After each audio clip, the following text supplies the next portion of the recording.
신구약 전체에 게시된 주 예수 그리스도에 관한 진리. 자, 오늘 이제 여호수아 이제 마지막 시간 보겠습니다. 이제 이전에 했던 우리가 다른 책들보다 좀 여호수아는 내용을 좀 더 일찍 끝냅니다.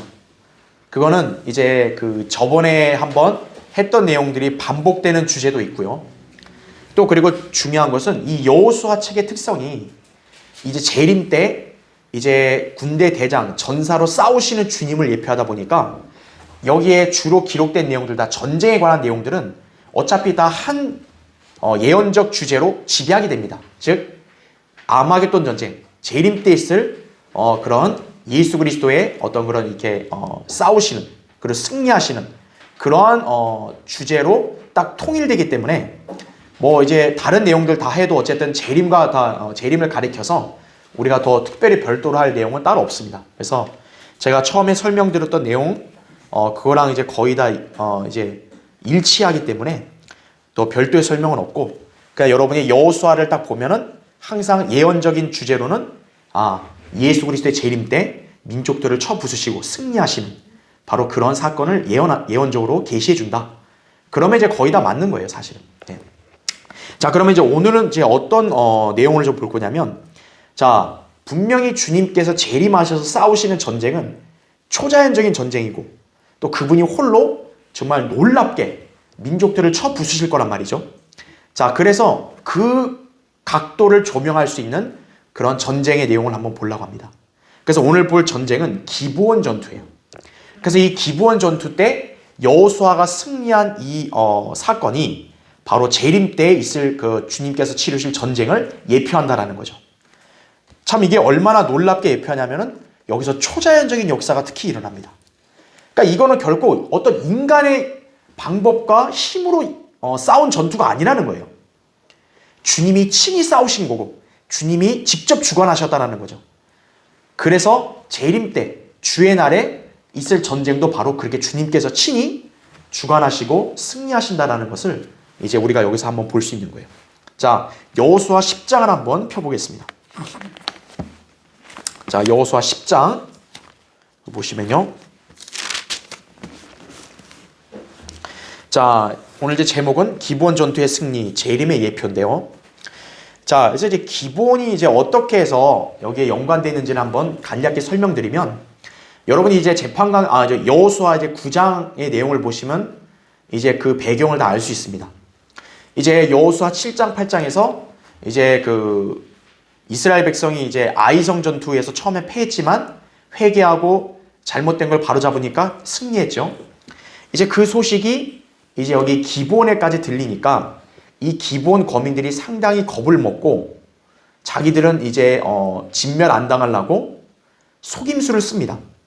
그러니까 자기들이 마치 이 여기에 있는 사람들이 아닌 것처럼 딱 행세를 아주 거짓 차림으로 쉽게 말하면 아주 남루하게 해가지고 여호수아에게 딱 접근해서 마치 여행 온 사람처럼 그렇게 위장을 하죠. 그래서 조약을 맺어요. 우리는 치지 마시라고. 나중에 딱 보니까 뭐야, 이 사람들이 기브온 거민 사람들이요. 즉 하나님께서는 이 세 땅, 카나안 땅에 있는 족속들 다 멸하라 그러셨잖아요. 그러니까 하나님의 명령에 따라서 멸해야 할 그런 족속인데 그거를 여호수아 이 백성들이 실책으로 어때요? 확인도 안 해보고 섣불리 조약을 맺어서 결국 못 죽인 거죠.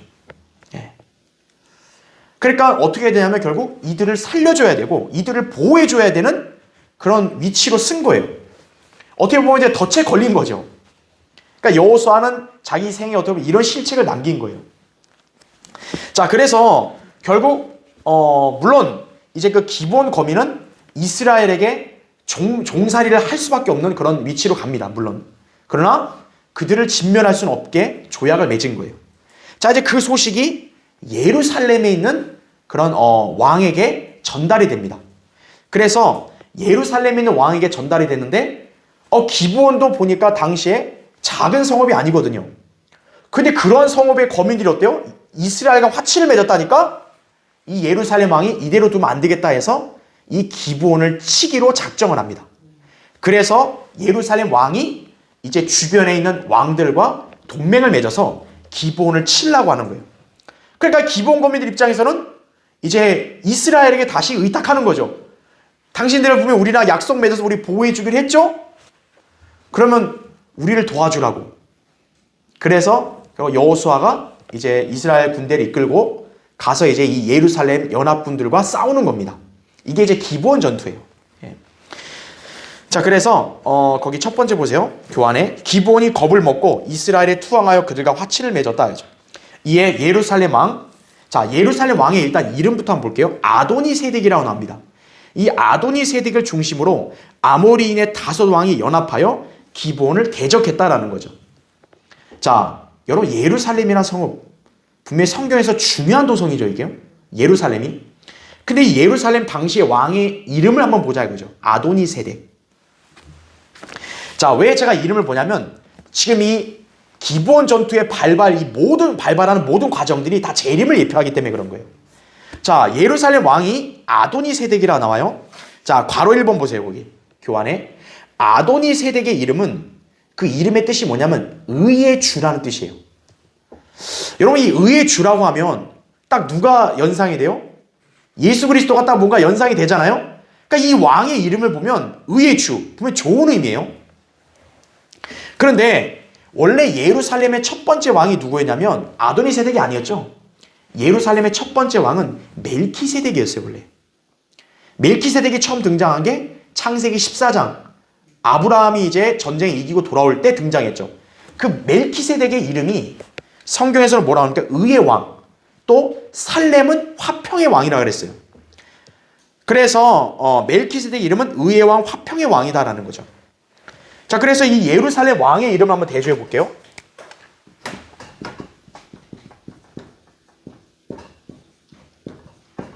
자, 왕이 지금 여기서 아도니세덱이라고 나오는데 이 아도니세덱이라는 이름은 의의 주라는 뜻이에요. 열심히 써야겠네. 의의 주. 근데 반면에 이 멜키세덱은요. 멜키세덱은 의의 왕이에요. 그러니까 똑같은 예루살렘 왕인데 어때요? 명칭이 비슷하면서도 어때요? 좀 다르죠. 그렇죠. 그래서 의의 왕이자 그 다음에 또 뭐라 그랬어요? 화평의 왕이다 그랬죠. 그러니까 원래 예루살렘의 참 왕은 이렇게 불려야 되는 거예요. 그렇죠. 근데 지금 이 예루살렘을 현재 여호수아 때 다스리고 있는 왕의 이름은 비슷하면서도 다르다라는 거죠. 자, 그러면 왜 이걸 제가 강조해 드렸냐? 괄호 1번 보시면 그 두 번째 줄 보세요. 멜키세덱의 이름의 뜻은 의의 왕이다. 그리고 그는 멜키세덱은 또 제사장이었죠. 분명히, 그렇죠? 지극히 높으신 하나님의 제사장, 영원한 제사장이라고 했잖아요. 그래서 왕이자 제사장이죠. 예수 그리스도의 예표가 되는 인물이에요. 멜키세덱은. 근데 괄호 2번 보세요. 반면에 아도니세덱은 그 이름의 뜻만 보면 그리스도의 예표로 보일지 모르나 그는 사실 오히려 정반대 사람이죠. 왜 반대 사람이죠? 여호수아는 예수님의 예표죠. 그럼 만약 이 사람이 참된 사람이라면 여호수아를 대적하면 안 되죠. 그렇죠. 여호수아와 하나님의 백성 유대인을 지금 전쟁을 해서 대적하는 위치에 있는 사람인 거죠. 정반대 사람이에요. 그는 오히려 이방 왕들을 규합해서 지금 예수 그리스도의 예표인 여호수아를 대적해서 싸우려 하고 있다는 거죠. 여기서 우리가 이 재림의 예표를 찾는다면 이 여호수아를 대적하는 이 의의 주의 이름을 가진 왕은 예수 그리스도와 비슷하게 흉내내는 바로 적그리스도의 모형이 된다는 거죠. 예. 자, 왜 그런지 볼게요. 동그라미 1번 보세요. 대환란 때에는 10명의 왕들이 신약의 여호수아와 유대인들을 대적해서 모일 것이다 이거죠. 이 10명의 왕들 중에서 한 작은 왕이 일어나 자기 이전에 있었던 새 왕들을 꺾는다 이거죠. 그가 권세를 차지하고 10명의 왕들과 함께 통치할 것이다. 여러분, 우리 예전에 요한계시록도 다니엘 최근에 배웠죠. 넷째 짐승 10뿔이 있는데 그 중에 작은 뿔이 나와서 어땠어요? 이전에 있던 새 뿔을 없앤다 그랬잖아요. 그 작은 뿔이 바로 적그리스도라 그랬죠. 그러니까 적그리스도가 이 10명의 왕들 중에서 나와서 어때요? 이전에 새 왕들을 물리치고 이제 그 10명의 왕들과 함께 통치하는 거죠. 자, 그래서 지금 아도니 세덱이 여호수아와 유대인들을 대적하려고 동료 종들을 모으죠. 바로 동료 왕들이에요. 이들도 예루살렘 주변의 그 왕들을 모아서 예루살렘의 왕인 아도니 세덱이 그 중심이 돼서 어때요? 지금 유대인들 이스라엘을 대적하려고 하죠. 바로 대환란 때 적그리스도, 그 다음에 그의 군대, 그 밑에 있는 열 왕들, 그거에 대한 예표가 되는 거예요. 바로 여기서. 자, 거기 2번 보세요. 무엇보다 적그리스도는 어떤 인물이에요? 예수 그리스도를 모방하는 거짓 메시아죠. 그렇죠? 이름 자체도 뭐예요? 적그리스도예요. 원래 짐승인데 그가 적그리스도라 불리잖아요. 그리스도가 뭐예요? 기름 부음 받은 거예요. 그런 면에서는 예수 그리스도와 똑같죠. 기름 부음 받았으니까. 하지만 그는 적그리스도라는 거죠. 그러니까 이름은 비슷한데 반대죠. 아도니 세덱, 의의 주. 이름은 비슷하지만 정반대라는 거죠. 자, 그래서 요한복음 5장 43절에도 예수 그리스도께서 아버지로부터 보내신 바다 그분의 이름으로 왔는데 유대인들이 안 받아들이고 오히려 뭐예요? 다른 자가 자기 이름으로 오니까 받아들인다 그러죠. 유대인들이 왜 그 자를 받겠어요? 메시아처럼 보이니까 받아들이는 거죠. 자, 아도니 세덱, 의의 주라는 이름으로 행세하지만 데살로니가서 2장 10절에 보면 그는 마치 멸망하는 자들 안에 있는 모든 불의의 속임수로 역사하는 적그리스도와 유사하다라는 거죠. 자, 그래서 우리는 여기서 볼 때 이 아도니 세덱은 바로 누구의 모형이에요? 적그리스도의 예표라는 거죠. 예수 그리스도를 흉내내는. 그렇죠? 멜키세덱은 예수 그리스도의 예표다라는 거죠. 그렇죠? 그러니까 우리가 이름이 좀 비슷하다 해서 속으면 안 된다는 거죠. 네. 자, 그래서 이 비슷한 이름을 가진 예루살렘의 왕으로 행세하는 자가 지금 여호수아와 하나님 백성을 대적하고 있죠. 바로 대환란 때 그리스도를 모방하는 적그리스도와 그의 군대가 이 이스라엘을 대적하는 그 아마겟돈 전쟁의 한 단면을 보여주는 거예요. 이게 바로. 그래서 이 기브온 전투가 재림을 예표한다고 말한 거예요. 자, 두 번째 보세요. 이제 거기 2번에 두 번째 교환해 보시면 전쟁을 직접 주관하시고 싸우시는 분은 전사이신 하나님이시다라는 거죠. 일반 사람들은 하나님을 그냥 마치 그냥 부드럽고 그냥 맨날 연약하고 그렇죠? 그냥 사랑만 실천하는 그런 분으로 아는데 하나님은 전사라 그러세요. 전사. 여러분 전사는 싸우는 존재죠. 여러분 전사가 이렇게 비실비실한 거 봤어요? 전사는 무섭게 생겼죠. 우리 주님이 바로 그런 분이라는 거예요. 자, 바로 그 하나님께서 어때요? 전쟁을 직접 주관하시고 싸우신다라는 거죠. 특히 재림 때 그분이 우리 성도들을 군대로 해서 내려오실 때 우리들에게 맡기고 그분이 뒤에 서시는 게 아니라 그분이 앞에서 친히 직접 홀로 싸우시는 거예요. 우리는 정작 하는 게 없어요. 우리는 그냥 뒤따라갈 뿐이고 그분이 앞서가서 어때요? 다 싹 죽여버리시는 거죠. 자, 거기 보세요. 여호수아 거기 10장 9절부터 10절 보세요. 자, 여호수아 거기 10장 9절부터 10절 보시면 여호수아가 길갈을 떠나 밤새도록 올라가 갑자기 그들에게 이르니 이거죠. 지금 여호수아가 이 군대들에게 갑자기 이르죠. 자, 재림 때도 어때요? 주님께서 갑작스레 그들을 치셔서 한 번에 멸망시키는 거죠. 자, 10절 보시면 주께서 그들을 이스라엘 앞에서 폐주시키시고, 자, 폐주시킨다는 말은 멸망시킨다, 짓밟는다는 뜻이에요. 왜 이런 표현을 썼겠어요? 바로 주님이 재림하시면 그 이스라엘 대적한 민족들을 다 짓밟으시는 거예요. 자, 계속 보세요. 기브온에서 큰 살육으로 그들을 죽이시고 베트론으로 오르막길을 따라 그들을 추격하여 아세카와 마케다까지 이르러 그들을 치시니라 이거죠. 자, 주님께서 어때요? 그들을 이스라엘 앞에서 폐주시켰다 그랬죠. 그래서 기브온에서 큰 살육으로 그들을 죽이셨다. 누가 죽인 거예요? 지금 여기 보니까 주님이 죽인 거예요. 지금. 네. 유대인이 죽였단 말 안 나오죠. 주님이 큰 살육으로 치셨다 그랬죠. 자, 그래서 교환의 거기 두 번째, 아까 그거 2번 두 번째, 세 번째 줄 보세요. 이처럼 재림 때 주님께서는 직접 용사같이 나가시어 원수들을 치신다라고 이사야 42장에도 나옵니다. 주님이 용사 어때요? 용사는 직접 나가 싸우는 거죠. 주님이 이렇게 나가서 홀로 다 싸우는 거예요. 마치 그거를 어떻게 표현하시냐면 이사야 63장 3절에 보니까 홀로 포도즙 틀을 밟으시고 이거죠. 또 분노와 진노 속에서 원수들을 짓밟으실 것이다 이거죠. 여러분 이 광경 한번 머릿속으로 생각해 보세요. 포도즙 틀을 밟는데 살살 이렇게 밟는 게 아니라 어때요? 분노에 차가지고 그냥 막 밟아버리신다는 거예요.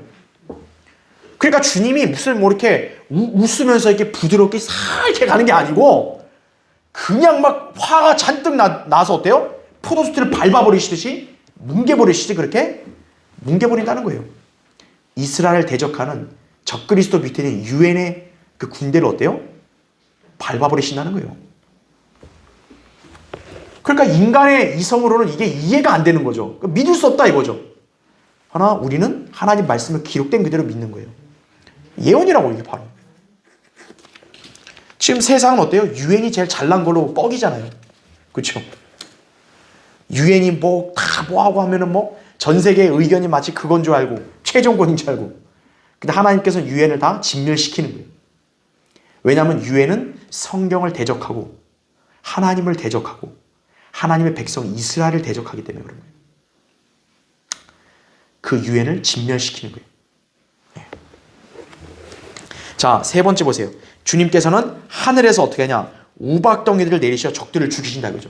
자, 이 기본 전투의 특징이 또 뭐냐면 하늘에서 우박들이 내리는 거예요. 거기 11절 보세요. 그들이 이스라엘 앞에서 도망하여 베토론에 이르는 내리막길에 있을 때, 잘 보세요. 주께서 하늘에서 뭘 내렸대요? 큰 돌덩이들을 아세카 이르기까지 그들을 위해 내리시어 그들이 죽으니라. 우박덩이에 죽은 자가 이스라엘 자손이 칼로 죽인 자보다 어때요? 더 많다는 거예요. 그러니까 이스라엘이 실제 이 전쟁에서 죽인 건 별로 없고 하늘에서 오히려 우박으로 그들을 다 죽인 거예요. 하늘에서 우박 한번 맞으면 어때요? 죽는 거죠. 그냥 요만한 우박이 아니라 뭐예요? 큰 돌덩이들이 하늘에서 내려온다는 거죠. 그렇죠? 요만한 것만 내려도 사람이 머리 맞으면 죽는데 이따만한 큰 돌덩이가 내린다고 생각해보세요. 그걸로 죽은 거예요. 지금 기본 여기 쳐들어온 이 이방 민족이요. 자, 거기 보세요. 괄호 1번. 우박덩이들이 얼마나 컸던지 큰 돌덩이들로 불린다 그래요. 아까 우리 읽었대. 그렇죠? 우박덩이에 죽은 자가 이스라엘 자손이 칼로 죽인 사람보다 많았다 이거죠. 자, 괄호 2번 보세요. 우박은 눈과 더불어 고난의 때와 싸움과 전쟁의 날을 위하여 보고 안에 간직되어 있다. 욥기 38장 22, 23절 이렇게 나옵니다. 그 욥기 38장에 보면 눈과 우박을 얘기하는데 특히 뭐라고 얘기하면 방금 우리 읽었던 대로 고난의 때, 싸움과 전쟁의 날을 위해 준비되었다 그러거든요. 바로 이때가 언제예요? 고난의 때, 싸움하는 날, 재림이라고요. 바로 재림 직전에 바로 이런 일들이 있을 거란 얘기죠. 대환란이라고 하는 전무후무한 고난의 때 우박은 위력을 발휘하게 될 것이다 이거죠. 자, 큰 우박들. 자, 번개, 음성, 천둥, 지진 등과 더불어 대환란 때 하나님께서 죄인들을 심판하시고 진노를 쏟으시기 위해 사용하시는 주된 재앙이다 이거죠. 하나님께서 천체 재앙을 일으킬 때요. 자연재해를 일으키실 때 막 번개가 치기도 하고요. 또는 음성이 나기도 하고요. 천둥이 나고요. 지진이 난다 이거죠. 대환란 때는. 대환란 끝에는 진짜 인류 역사에서 그만한 지진이 없을 정도로 엄청난 지진이 난다 그래요. 그러면서 뭐냐? 우박도 떨어지는 거죠. 그러니까 하나님께서 죄인들을 향한 진노의 심판을 대환란 때 행하실 때 나오는 재앙 중에 우박도 나온다는 거예요. 자, 밑에 보세요. 동그라미 1번. 대환란 때 재앙을 보여주는 이집트 10가지 재앙. 자, 출애굽기에 모세와 아론이 파라오에게 가서 하나님 백성 이스라엘을 가게 하라. 안 가면 재앙 친다 그랬잖아요. 파라오가 완악함으로 계속 거부했죠. 그럴 때마다 어때요? 재앙이 났습니다. 그 출애굽기에 나온 10가지 재앙이 바로 장차 대환란 때 있을 재앙의 예표인 거예요. 쉽게 생각해 보세요. 파라오가 적그리스도의 예표죠. 이집트는 세상의 예표죠. 모세는 대환란 때 다시 내려오죠. 그래서 적그리스도에 대해서 다시 한번 모세가 또 사역을 하죠. 그러니까 출애굽기는 바로 뭐예요? 대환란의 예표인 거예요. 그러니까 지금 이 출애굽기에 나온 재앙도 대환란 때 다시 한번 재현된다라는 거죠. 자, 구체적으로 어떤 재앙이냐? 그 표를 보세요. 자, 먼저 그 표에 보면 재앙들 맨 첫 번째, 물을 피가 되게 한다 그랬죠? 출애굽기 7장에 보면 물을 피가 되게 했어요. 모세가 그렇게 한 거죠, 표적을. 그러니까 대환란 때 다시 모세가 내려오니까 물을 피로 변하게 하는 거죠. 두 번째, 개구리가 나옵니다. 출애굽기 엄청나게 개구리가 많이 나와가지고 곤욕을 치르잖아요. 대환란 때 역시 개구리, 개구리 같은 더러운 영이 다시 또 출현하죠. 세 번째, 전염병이 나오죠. 출애굽기에 보면, 그렇죠? 전염병으로 가축도 치고, 그렇죠? 그렇게 해서 그 이집트 사람도 치고, 요한계시록에 보면은 바로 이 전염병, 그렇죠? 문둥병 같은 게 다시 나온다고 그랬죠. 그 다음에 밑에, 자, 특히 여기 표시를 해놨는데 불, 천둥, 우박이 특히 나옵니다, 그죠? 예. 요한계시록 16장 보면 여러분 다 그게 나와요. 예. 천둥, 우박 등이 나오고, 그 다음에 메뚜기가 나오고요. 그 다음에 흑암으로 깜깜해집니다. 출애굽기 10장에 보면은 이제 흑암으로 막 이집트 전역이 어두워진 거예요. 그게 요한계시록에 보면 또 이제 대환란 때의 끝에 있을 재앙 중에 하나가 흑암으로 잠긴다는 거죠.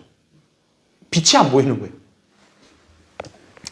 자, 그러니까 이런 출애굽 당시 이집트에 내려진 재앙들이 대환란 기간에 이렇게 반복된다는 거죠. 그래서 출애굽 때 있던 사건이 바로 그 대환란의 예표가 되는 거예요. 그래서 2번 보세요. 거기 동그라미 2번 맨 밑에.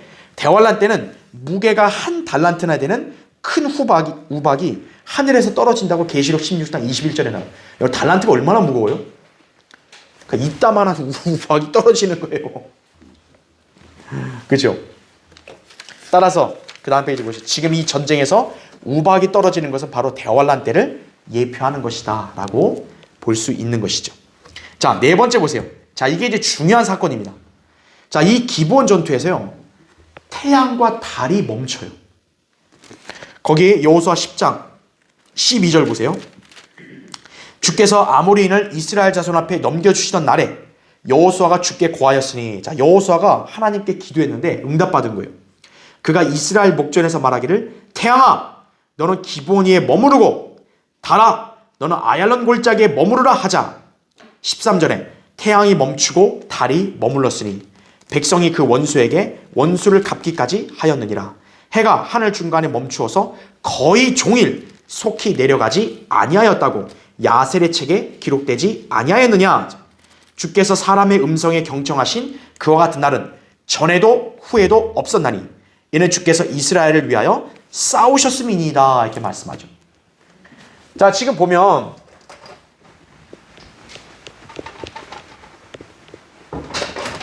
이 기브온 전투 있잖아요. 이 기브온 전투가 재림을 예표한다라고 했을 때,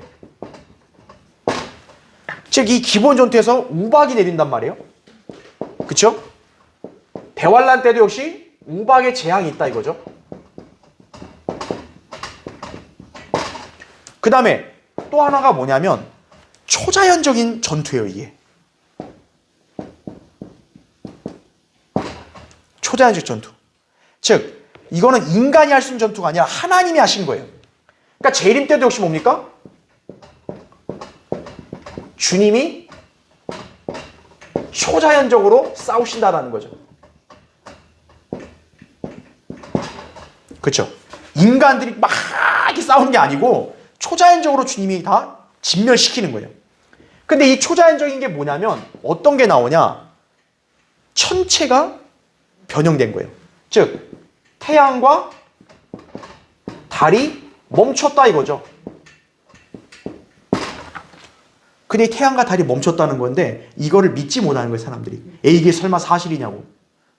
이게 어떻게 과학적으로 가능하냐고. 근데 여러분이 아셔야 될 거는 하나님은 과학의 테두리에서 일하시는 분이 아니에요. 하나님께서는 그런 과학의 영역을 초월해서 초자연적인 일도 하시는 분이에요. 그래야 하나님이 기적을 행하시는 분이라는 걸 믿는 거죠. 그렇죠? 네. 그러니까 이게 재림 때 다시 한번 반복된다라는 거예요. 자, 그래서 이 기브온 전투가 재림의 예표가 된다라는 거죠. 자, 그래서 이거를 우리가 어떻게 볼 수 있냐? 여러분 거기 하박국 한번 보세요. 찾아보세요. 하박국 3장 11절.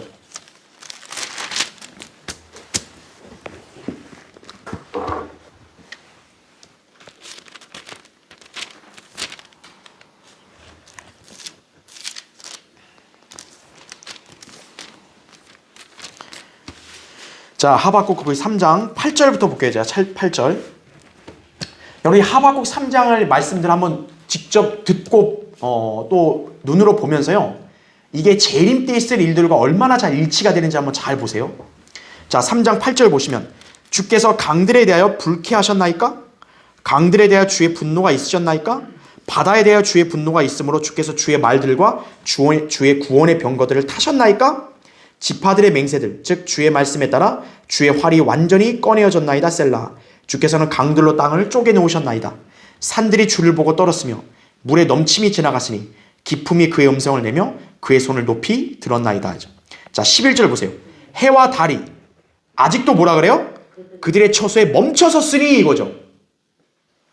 그들이 주의 화살들의 빛과 주의 번쩍이는 창의 광채로 갔나이다. 12절 보세요. 주께서는 분개 가운데 땅을 활보하셨으며 분노 가운데서 이방을 어때요? 밟으셨나이다 이거죠. 인류 역사에서 이런 적이 있었어요?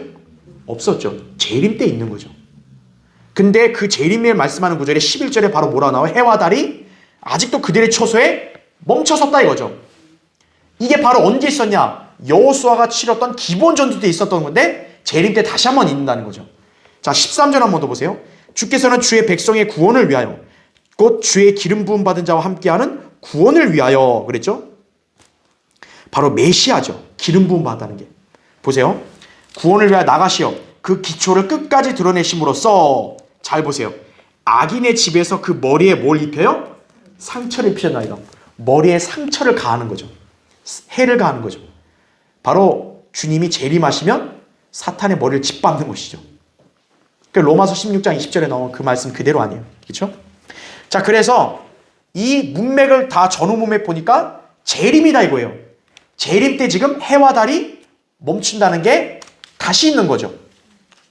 바로 여호수아 기브온 때 있었던 일들이 다시 지금 반복됐다라는 것을 여기서 보여주는 것이에요. 자, 그러면 어떻게 이게 가능하냐? 자, 이제 교환을 보세요. 이제 자, 교환 다음 페이지 넘어오셨죠? 거기 위에 네 번째 괄호 1번 보세요. 하나님께서 인간이 드리는 기도에 응답하셔서 이같이 자연현상을 바꾸시고 천체를 멈추게 한 일은 극히 드물다라는 거죠. 이것은 마치 예수님께서 폭풍우를 잠재우시고 자연현상에 대해 명령하신 모습을 연상하게 한다 이거죠. 바로 뭐예요? 예수님 초림 때 제자들과 배를 타고 바다를 가는데 바다가 풍랑이 막 거세는데 주님이 주무시고 계셨잖아요. 그렇죠? 그러니까 제자들은 불안해가지고 막 예수님 깨우고 그랬는데 어때요? 예수님이 그 풍랑을 꾸짖으니까 잠잠해졌죠. 그러니까 그 당시에 배에 있던 사람들이 이분이 도대체 누구시기에 바람과 파도까지 그분의 명령을 따르냐 이거죠. 바로 그분이 창조주 하나님이시잖아요.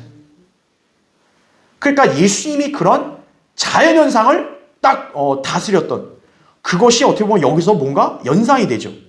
태양과 달이 인간의 말을 들어요? 들었다라는 거죠. 자, 왜 이게 가능했냐? 여호수아가 바로 예수님의 예표였기 때문에 가능한 거죠. 바로 예수님의 예표가 그렇게 했듯이 예수님께서도 그렇게 자연현상에 초자연적인 일을 이루신다라는 거죠. 자, 괄호 2번 보세요. 해가 하늘 중간에 멈추어서 자, 여러분 여기서 잘 기억해야 될 게 해가 지금 하늘 중간에 그냥 딱 멈춰서 있었던 게 아니고 내려는 갔는데 바로 내려간 게 아니라 아주 서서히 내려간 거예요. 그래서 아까 우리 13절 읽을 때 뭐라고 나온 거예요? 거의 종일 내려가지 않았다 이거죠. 아예 안 내려간 게 아니라 내려는 갔는데 거의 종일 안 내려가고 아주 거의 멈추듯이 서서히 그냥 있다가 내려왔다라는 거죠. 자, 여기에 대해서 소위 어떤 용어가 생겨나냐면 잃어버린 하루라는 말이 생겨난 거예요. 자, 이제 이 초자연적인 전투란 설명을 드렸고, 자, 잃어버린 하루란 말이 이제 이게 또 다른 말은 상실된 하루예요. 즉 그 말이 즉 하루라는 시간이 과학적으로 계산해 볼 때 빈다는 거예요. 그럼 왜 비냐 이거예요. 성경만이 그걸 입증해 주는 거예요. 바로 이때 빈 거예요. 자, 그러면 한번 볼게요. 이게 이제 언제 생겼냐면 그 밑에 동그라미 1번 보세요. 괄호 2번 밑에 동그라미 1번 보시면 유다왕 히스기야가 자신의 생명을 연장해달라는 간구에 주님께서 응답하셨죠. 주님이 이제 히스기야에게 네 집을 정리하라 그랬잖아요. 너 이제 죽으니까. 히스기야가 그때 아주 그냥 눈물로 간구해서 하나님 앞에 호소했더니 하나님께서 15년 연장해 주셨죠. 자, 그렇게 할 때 하나님께서 표적을 보여주신 거예요. 너희가 성명을 늘려줬다는 표적을 하는데 어떤 표적이었냐면 아하스의 해시계 있죠. 아하스의 해시계의 그림자 각도를 10도 앞으로 가게 하랴 뒤로 가게 하랴 그랬어요. 히스기야가 그때 10도 뒤로 돌아가게 해달라 그래서 아하스의 해시계 각도가 10도 뒤로 되돌아갔다 그랬습니다. 이사야 38장에 보면 8절에. 그래서 지금 각도가 어때요? 해시계 각도가 되돌아갔다는 거는 시간이 그만큼 없어졌다는 거죠. 그래서 이 잃어버린 하루의 첫 번째는 뭐냐면 아하스의 해시계 그림자 각도가 10도가 어떻게 된 거예요? 되돌아갔다 이거죠. 그래서 이거를 우리가 낮을 12시간이라고 가정해 본다면 10도를 딱 했으면 그 시간이 어떻게 환산이 되냐면 40분이에요. 40분이 잃어버린 바 된 거예요. 그러면 하루가 잃어버렸다고 했으니까 나머지 시간이 뭐냐 이거죠. 바로 이때인 거예요. 그 해하고 달이 거의 종일 내려가지 않았다고 했죠. 거의 종일. 바로 이게 23시간 20분인 거죠. 그래서 23시간 20분, 40분 딱 더하면 24시간. 하루가 빈 시간이 여기서 딱 맞아떨어지는 거예요. 왜냐하면 성경의 표현에 따르면 거의 종일이란 말은 진짜 말 그대로 거의 안 내려간 거예요. 그렇죠. 그러면 분명히 성경에서 통틀어 볼 때 이 시간을 거스르게 했던 그런 표적이 뭐냐면 바로 이 두 가지였다라는 거죠. 그러니까 이 두 가지를 우리가 근거로 내세운다면 소위 과학에서 얘기하는 잃어버린 하루도 왜 그게 잃어버린 하루가 될 수 있는지가 입증되는 거죠. 그러니까 성경이 아니면은 이게 과학으로도 입증이 안 되는 거예요. 왜 시간이 하루가 비냐 이거예요. 성경은 과학보다 훨씬 위에 있는 거예요. 그렇죠. 자, 그래서 거기 동그라미 2번 보세요. 자, 이 기적. 그러니까 여러분 한번 생각해 보세요. 그 기브온 전투에 있던 이 시기 있잖아요. 이 기적으로 인해서 어떻게 됩니까? 기나긴 낮 또는 기나긴 밤에 대한 이야기가 다른 여러 문화권에서요 지금 전해지고 있는 거예요. 그러니까 이제 이 여러 다른 나라의 문화권에서 어떤 말들이 계속 그 전승해서 나왔냐면 어느 날 밤이 길었다는 거죠. 또 어느 날 낮이 길었다는 거예요. 일례로 보면 멕시코의 한 연대기에 따르면요 밤 시간이 연장되었다는 기록이 나와요. 원래대로는 밤 딱 12시간이면 끝나야 되잖아요. 근데 그게 아니라 연장됐다는 기록이 나오는 거예요. 그럼 그런 기록이 나왔다면 그게 거짓말이 아닌 이상 만약 그게 참이라면 진짜 말 그대로 성경의 기록이 진리라는 게 입증되는 거죠. 자, 밑에 보세요. 동그라미 3번. 태양이 멈췄다 했을 때 아까 제가 설명한 그대로 제자리에 완전히 멈춘 게 아니라 속히 내려가지 않았다라고 13절에 말씀하세요. 그러니까 속히 내려간 게 아니니까 거의 종일 있으면서 어때요? 서서히 내려간 거예요. 자, 그럼 보세요. 동그라미 4번. 빠른 속도로 자전하던 지구가 속력이 갑자기 느려지게 된 거 아니에요? 그러면 한번 생각해 보세요. 여러분, 자전이요. 이 지구나 그 우주의 그 천문학적인 그런 관점을 볼 때 이게 자전 속도가 조금이나 느려지거나 만약에 이게 많이 느려지거나 이렇게 되면 어떻게 되냐면 엄청난 지각 변동이 납니다. 그렇죠. 그러니까 이게 딱 맞춰져 있는 게 하나님께서 얼마나 아주 세심하고 정교하게 맞추셨는지요. 조금만 자전 속도가 느려지면요 엄청난 지각 변동이 나는 거예요. 자, 만약에 여기서 해와 태양이나 달이 거의 종일 안 내려갔다면은 지구의 자전 속도도 굉장히 느려졌다는 거 아니겠어요? 그렇게 되면 어떻게 되죠? 대기권에 큰 영향을 미칠 수밖에 없겠죠. 그러니까 만약에 원래대로라면 어때요? 이날 엄청난 폭풍, 해일, 지진 등의 혼란이 일어날 수도 있었던 상황이에요.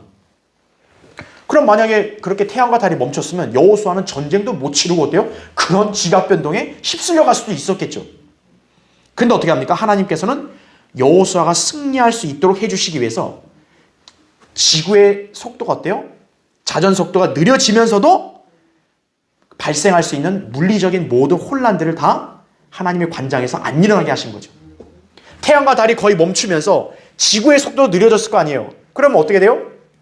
그때 일어날 수 있는 지각 변동을 하나님께서 안 일어나게 딱 관장하시는 거죠.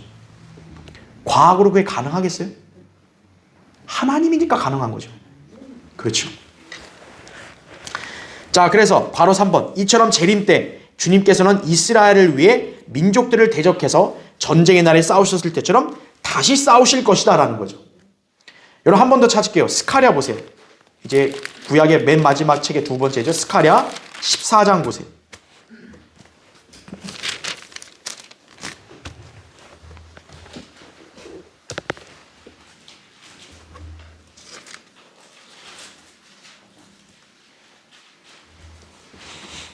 자, 스가랴 거기 14장 2절부터 3절 볼게요. 스가랴 14장 2절부터 3절. 자, 1절부터 볼게요. 제가 1절부터. 보라, 주의 날이 오나니 내 약탈물이 내 가운데서 나누리라. 2절 보세요. 내가 모든 민족들을 모아 예루살렘을 대적하여 싸우게 하리라. 주님께서 뭐래요? 모든 민족들을 모아서 예루살렘, 하나님의 백성의 도성이고 또 하나님의 도성 아니에요. 거기를 대적해 싸우게 한대요. 그래서 보세요. 성읍은 함락되고 집들은 강탈당하며 여자들이 욕을 당하고 성읍의 절반이 사로잡혀 갈 것이나 백성의 나머지는 성읍에서 끊어지지 아니하리라. 자, 3절 보세요. 그때에 주께서 나가 그 민족들을 대적하여 싸우시리니 그랬죠. 예루살렘이 어떻게 보면 간당간당하는 거죠. 그때 어때요? 주님께 나가서 그 민족들을 대적하여 싸우신다 이거죠. 아마겟돈 전쟁이죠. 근데 잘 보세요. 어떤 표현이 있는가? 3절에 뭐처럼 하신다 그래요? 전쟁의 날에 싸우셨을 때처럼 하시리라 이거죠. 재림 때 주님께서 민족들을 쳐부수시는 그 전쟁은요, 갑작스럽게 그때 처음 있는 게 아니고 예전에 있었던 전쟁의 날에 하셨던 것처럼 하신다라는 거예요. 그래서 이 여호수아서에 나오는 이런 전쟁들이 다 재림의 예표가 된다는 거예요. 바로 주님이 이 기본 전투에서 했던 것처럼 이 초자연적인 방법의 전투도 그때처럼 재림 때도 그렇게 하신다라는 거죠. 그렇기 때문에 태양과 달이 멈추는 사건도 다시 반복되는 거예요. 그랬어요. 아까 우리 하박국 3장에 있던 이 말씀이 추상적인 게 아니라 진짜 예언이라는 거예요. 그게. 왜? 전쟁의 날에 하실 때처럼 하신다 그랬으니까요. 그렇죠? 자, 우리는 그것을 여기서 볼 수 있는 겁니다. 그러니까 이 여호수아에 나오는 이 전쟁들, 그게 역사적인 기록만이 아니라 예언적으로 바로 그걸 담고 있는 거예요. 네, 참 위대한 거죠. 그렇죠? 그리고 우리가 읽었던 대로 모든 민족들을 모은다 그랬죠. 그럼 그 수가 얼마나 많겠어요? 그렇죠. 아마겟돈 전쟁은 2억의 유해인 군대 아니에요. 얼마나 많겠어요? 그렇죠? 자, 그래서 우린 여기서 지금 제가 표시는 안 했지만요. 여호수아 11장에 보면 이제 북쪽 전투를 합니다. 여호수아가. 그때 해변가에 수많은 민족들이 모인다는 또 말씀이 있어요. 그러니까 그 말씀을 보면 그냥 민족들이 많이 모이는가 보다 이게 아니라 실제로 뭐예요? 앞으로 북쪽 그 아마겟돈에도 수많은 민족들이 모이는 게 바로 주님이 하시는 거예요. 그렇게 모여서 다 어때요? 진멸시키는 거죠. 그걸 예표하는 거예요. 바로. 네. 자, 그래서 어쨌든 이런 전쟁들 이제 여호수아가 이제 전쟁을 치러서 거의 웬만한 민족들을 다 이렇게 진멸시키고 이제 여호수아가 이스라엘 백성은 카나안 땅을 차지하고 이제 지파별로 분배를 다 해줍니다. 그게 여호수아 이제 후반부에 다 나오는 말씀이에요. 예. 자, 그래서 이제 그거는 이제 우리가 지금 여호수아를 뭐 다 공부하는 게 아니니까 넘어가고요. 마지막 8번째 보세요. 자, 이제 여호수아가 이제 어떻게 하냐, 그런 모든 임무를 완수하고 이제 임종을 앞에 둡니다. 그 임종을 앞에 두고 여호수아가 마지막으로 이제 그 이스라엘 백성에게 유언 겸 이제 경고의 말을 하죠. 예. 그러니까 너희들은 우상 숭배할 건데 그렇게 되지 않으려면 우상들을 싹 버리고 이제 하나님께 밀착하고 말씀에 순종하라 그러는 거죠. 자, 그래서 여호수아 24장 맨 끝에 보면 이제 여호수아가 장사되는 말씀이 나오는데, 자, 거기서 여호수아의 장사의 내용을 얘기하면서 또 인물들이 등장을 해요. 자, 교환의 첫 번째 보세요. 여호수아서의 마지막 5구절에는 자, 여호수아가 나오고요. 또 누가 나오냐면 요셉이 나와요. 바로 야곱의 아들인 요셉이 나와요. 또 대제사장 엘라살이라는 인물이 또 나옵니다. 그러니까 여호수아도 나오고 요셉도 나오고 대제사장 엘라살 나오는데 이 세 사람이 바로 다 누구를 예표하냐면 예수 그리스도의 모형이라는 거죠. 자, 먼저 괄호 1번 보세요. 원형이신 여호수아 곧 예수님은 죽으시고 장사되시다가 다시 살아나셨고 셋째 하늘의 아버지의 보좌 오른편에서 영원하며 변치 않는 대제사장 직분을 수행하시면서 우리를 위해 중보하고 계신다 그랬죠. 히브리서 7장 24, 25절에 나오죠. 그러니까 예수 그리스도께서는 지금 하늘의 대제사장으로서 우리를 위해서 중보하고 계시는 거죠. 근데 대제사장 엘라살이 어떻게 보면 예수님의 예표잖아요. 왜냐하면 대제사장이니까. 하지만 그와 달리 주님은 과거 현재에도 죄가 없는 분이시라는 게 또 다른 거죠. 이 인물들하고. 히브리서 7장 26절에 나온 대로 그러한 대제사장은 우리에게 적합하니 거룩하고 악이 없으며 더러움이 없고 죄인들에게서 성별되시며 이렇게 나오잖아요. 그렇죠? 그 다음에 괄호 2번. 자, 요셉은 어땠어요? 예수님과 일치되는 게 굉장히 많았죠. 실질적으로 요셉은 어때요? 자기 형제들, 이스라엘의 그 형제들을 어떻게 보면 이제 이집트를 와서 기근을 피할 수 있게 해주고 그들을 어떻게 보면 구원할 수 있는 그런 인물이었던 거죠. 하지만 요셉이 그 형제들에게 준 구원은 일시적인 구원이었던 거죠. 그렇죠. 하지만 예수 그리스도께서는 우리의 영원한 구원의 근원이 되셨죠. 예. 요셉이 예수님의 예표를 할지언정 요셉은 자기 형제들을 완전히 구원한 게 아니죠. 하지만 예수님은 우리의 영원한 구원의 근원이 되신다고 히브리서 5장 9절에 말씀하고 또 여호수아도 마찬가지죠. 여호수아도 이스라엘 백성을 가나안 땅으로 진군하게 해서 땅을 분배해 줌으로써 어떤 안식을 누리게 하는 그런 길은 좋지만 영원한 안식은 아니었다라는 거죠. 하지만 예수님께서는 이제 마침내 재림 때는 어때요? 이스라엘 백성을 영원한 안식으로 이끄실 거라는 거죠. 그게 히브리서 4장 8절에 나온 말씀인 거죠. 그래서 밑에 두 번째 여호수아의 신 예수 그리스도께서 재림하실 때 우리는 주님과 함께 이 땅으로 내려올 것이다 이거죠. 또 유일한 통치자시며 만왕의 왕 되신 주님께서는 모든 이방 민족들을 완전히 쳐부수실 것이다 이거죠. 여호수아 기본 전투에 다 싹쓸이 했듯이요. 왜냐하면 해가 바로 바뀌면 어때요? 치기 불리하니까 다 싹 쓸어버릴 때까지 하나님께서 다 그렇게 주관하신 거죠. 그것처럼 주님께서는 재림 때는 모든 이방 민족을 다 쳐부수신다 이거죠. 그리고 약속된 천년왕국을 세워서 이스라엘 민족과 그 땅에 참 안식을 주실 것이다 이거죠. 네. 바로 이 위대한 예언적 진리를 예표적으로 보여주는 책이 여호수아예요. 그래서 자, 결론적으로 여호수아서는 역사적으로 여호수아 때 새 땅으로의 진군, 정복 전쟁을 다루고 있고 영적으로는 사실 우리는 영적 교훈에 대한 내용들을 잘 안 했어요. 여호수아 성경 공부가 아니니까. 우리 그리스도인의 영적 전쟁에 관한 교훈을 주는 책이에요. 여호수아 이스라엘 백성이 가나안 땅이 하나님이 주신 유업이면 어때요? 그 유업을 차지하기 위해서 끝까지 싸워야죠. 그리스도인도 우리 주님이 주시는 유업을 얻기 위해서는 행위로서 믿음을 지키고 영적 전쟁을 싸워서 승리해야죠. 우리도. 자, 그런 교훈을 주지만 예언적으로는 예수 그리스도의 재림을 암시하는 책이에요. 여호수아는.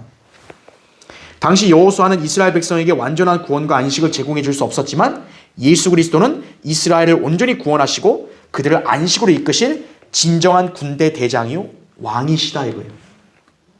여호수아서는 바로 그 점을 부각시키고 있다 이거죠. 우리 이 책을 통해 그리스도의 위엄 있는 재림, 또 전사로서 수행하실 위대한 전쟁의 그림 다 엿볼 수 있는 것입니다. 오늘 여러분 이 여호수아의 이 내용들을 보시고 앞으로 재림하실 우리 주님 여러분 더 선명하게 더 보고 확신하는 계기가 되어야 합니다. 그렇죠? 자, 자, 다음 시간에 또 재판 관계를 보겠습니다. 예.